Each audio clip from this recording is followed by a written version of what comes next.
Hello friends, good morning. आज हम कक्षा 3 विषय गणित में चैप्टर नंबर 4 क्या लंबा क्या छोटा, इस चैप्टर की शुरुआत करने वाले हैं, जिसमें हम लंबाई की जो इकाइयाँ होती हैं उसके बारे में अलग अलग जानकारी हम या सामान्य रीत से हम माप लेते हैं। तो हम बित्ता का नाप लेते हैं। बित्ता मतलब हमारे जो एक हाथ होता है उसमें अंगुली से लेकर हमारी जो हाथ की जो सबसे छिली उंगली होती है उसके बीच का नाप, उसको हम बित्ता कहते हैं। ठीक है, जैसे कि मैं आपको यहाँ पर ड्रॉ करके बताती हूँ। ये समझ लो, ये हमारी उंगली, ये हमारी उंगलियाँ हो गई। ठीक है, और ये अंगूठा हो गया। यहाँ से लेकर यहाँ तक का जो नाप होता है ये हम इसको कहते हैं बित्ता। ठीक है, फिर दूसरा होता है हम कदम के भी नाप लेते हैं। ठीक है, ये हमारे जो पैर हैं इसके हम कदम के जो नाप लेते हैं। ठीक है, यहाँ से लेकर यहाँ तक ये हमारा एक कदम हो गया, और पूरा हाथ। ठीक है, ये हमारा हाथ है, समझ लो, ये हमारा कंधा, और यहाँ से कोहनी से लेकर पूरा हमारा जो हाथ होता है वो, तो ये हम पूरा एक हाथ लेते हैं।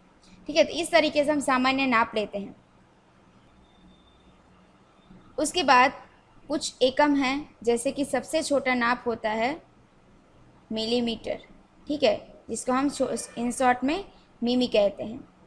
ठीक है, मिलीमीटर यानी कि हमारी जो स्केल होती है उसमें जो सबसे छोटा नाप होता है उसको कहेंगे मिलीमीटर, बराबर।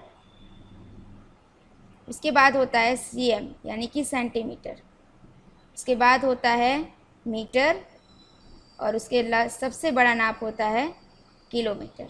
ठीक है, तो इस तरीके से हमारे सारे जो लंबाई नापने के जो एकम हैं वो हैं। और इसके अलावा होता है इंच। इंच, ठीक है। चलिए, तो पाठ की शुरुआत करते हैं, और ये सारे नाप के बारे हम धीरे धीरे आगे सीखते जाएंगे।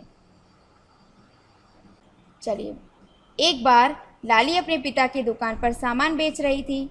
तभी वहाँ एक किसान रस्सी खरीदने आया। तो वो किसान कहता है, क्या मुझे 7 हाथ लंबी रस्सी दोगी? तो यह रही 7 हाथ रस्सी जो है वो लड़की लाली जो है वह उनको देती है।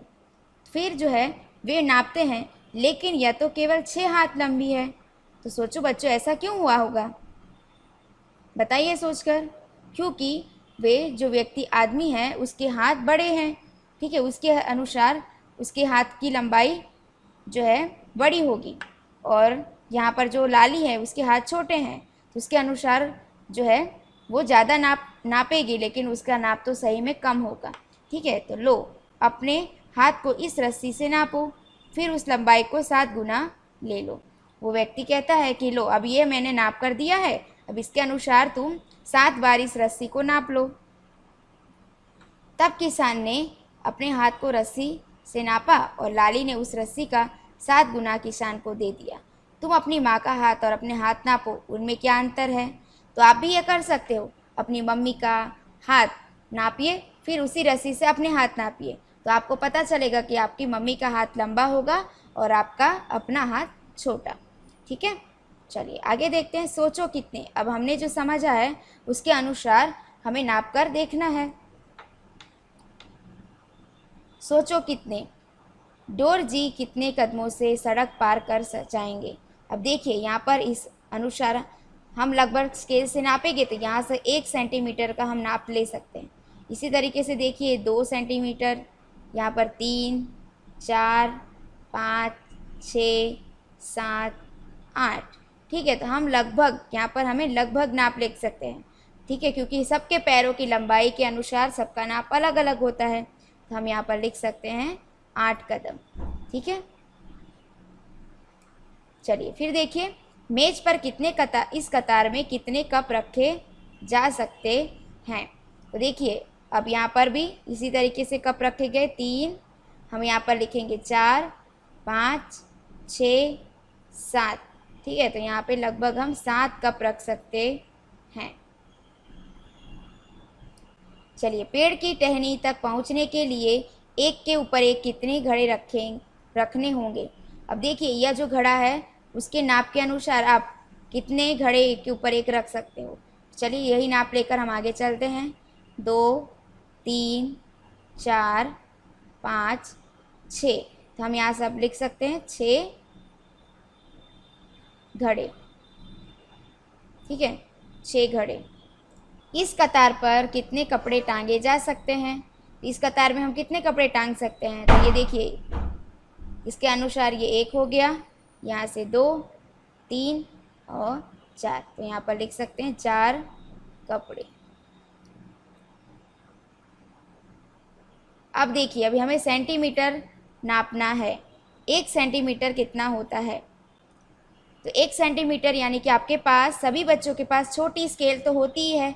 तो आपके पास समझ लो ये छोटी स्केल है, जिसमें छोटी स्केल के अंदर आपको 15 तक के नंबर दिए गए होते हैं, 0 से लेकर 15 तक। उस नाप को हम क्या कहेंगे? सेंटीमीटर। CM यानी सेंटीमीटर। ठीक है, चलिए तो देखिए इस मगर की लंबाई कितने सेंटीमीटर है? तो हम देखते हैं, 0 से हम शुरू करेंगे।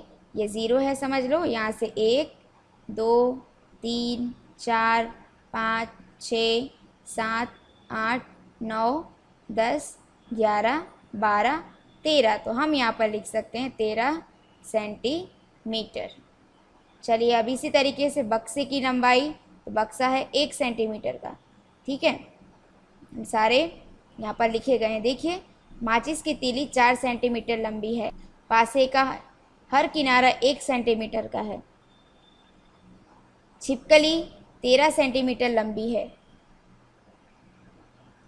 पत्ती खाली जगह सेंटीमीटर लंबी है। तो देखिए, अब यहाँ पर पत्ती जो है, यहाँ 0 से हम शुरू करते हैं, 1, 2, 3 और ये 4। तो हम यहाँ पर लिखेंगे 4 सेंटीमीटर। मोमी रंग क्रेयॉन खाली जगह सेंटीमीटर लंबा है। तो देखिए ये रहा मोमी रंग दिया गया है आपको। तो यहाँ से 0 से शुरू करने पर 1, 2, 3, 4, 5, 6 और ये 7। हम यहाँ पर लिखेंगे 7 सेंटीमीटर लंबा है। अब ज्योमेट्री बॉक्स वाला स्केल लो और उसे गौर से देखो, इसमें कितने सेंटीमीटर हैं। तो आपके पास ज्योमेट्री बॉक्स के अंदर जो स्केल होता है, उसके अंदर 15 सेंटीमीटर होते हैं। जिस छोटे स्केल को तुम स्कूल में अक्सर इस्तेमाल में ले लाते हो, वह कुछ ऐसा है। तो देखिए ये रहा आपको, जो आपके ज्योमेट्री बॉक्स में जो स्केल होता है वह है। तो अब देखिए यहाँ पर 0 से लेकर 15 तक के नंबर दिए गए हैं, वह क्या है? सेंटीमीटर। ठीक है, हर किसी का भी आपको नाप लेना है तो आपको 0 से शुरू करना होता है। ठीक है, इसके अनुसार क्या 0 के निशान से नापना ज़्यादा आसान है? स्केल के पास बनाई गई चीज़ों को देखो और उनकी लंबाई बताओ। स्केल में दिखाई गई छोटी छोटी लाइनों को क्या क्या इस्तेमाल होता है? अपने आसपास देखो और कुछ चीज़ें ढूंढो। देखिए, जो करीब 10 सेंटीमीटर लंबी हो ऐसी चीज़ ढूंढनी है, जिनकी लंबाई 10 से 20 सेंटीमीटर के बीच हो ऐसी चीज़, और जिनकी लंबाई 1 सेंटीमीटर से कम हो वह चीज़। चलिए तो देखते हैं यहाँ पर देखिए ये जो कील है वो लगभग कितने की है? 4 सेंटीमीटर। दूसरी चीज़ जो दी गई है वह बीज है। ठीक है, तो वह है 3 सेंटीमीटर का। तीसरे नंबर पे दिया गया है आपको, वह है 2 सेंटीमीटर। और ये हुक जैसा है कुछ, वह 1 सेंटीमीटर का है। ठीक है, और आपको ये पता होना चाहिए कि जैसे कि 0 से लेकर 1 सेंटीमीटर के बीच में ये जो आपको लाइन दी गई वह कितनी है? 10 लाइन है। ठीक है, 10 रेखा यहाँ पर दी गई हैं, तो वह है, तो आप ऐसा कह सकते हो 10 mm, उसको mm कह सकते हैं, मिलीमीटर। तो 10 mm बराबर 1 सेंटीमीटर, हम ऐसा कह सकते हैं। अब इनमें से कुछ के चित्र यहाँ बनाओ। चूहे तुम कहाँ हो? मैं यहाँ हूँ। देखिए यहाँ पर देखिए, ये जिराफ उनको पूछ रहा है चूहे तुम कहाँ हो? चूहा कह रहा है कि मैं यहाँ हूँ। अब इसमें से आपको चित्र बनाना है, बराबर। और इसी के साथ आज का पाठ हम यहाँ तक अभ्यास करेंगे। इसके अगला पाठ हम अगले वीडियो में देखेंगे। तब तक के लिए थैंक यू, धन्यवाद।